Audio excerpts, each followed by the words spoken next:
चाहशुबा 19 अक्टूबर को इंडोनेशिया में Jakarta Islamic centre में वाक़ ग्रैंड मॉस्क का अज़ीमुश्शान गुंबद आग लग जाने की वजह से मुनहदम हो गया।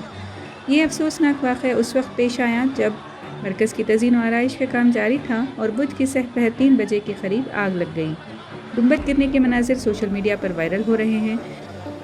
इंडोनेशिया मीडिया के मुताबिक मकामी वक्त सहर 3 बजे के फ़ौरन बाद फायर फाइटर्स को आग के बारे में आगाह करने के बाद कम से कम 10 फायर फाइटर इंजनों को मौके पर रवाना किया गया।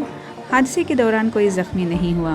पुलिस की तहक़ीक़ात जारी हैं और मस्जिद के रेनोवेशन के काम पर लगे हुए कारकुनों से पूछगछ भी की जा रही है।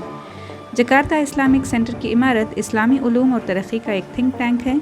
ये कॉम्प्लेक्स दीगर तालीमी, तिजारती और तहक़ीक़ी सहूलियात का भी सेंटर है। इत्तेफाक से 20 साल कबल भी अक्टूबर 2002 में मस्जिद के गुंबद में रेनोवेशन के दौरान आग लग गई थी और फायर फाइटर्स को आग बुझाने में 5 घंटे लगे थे।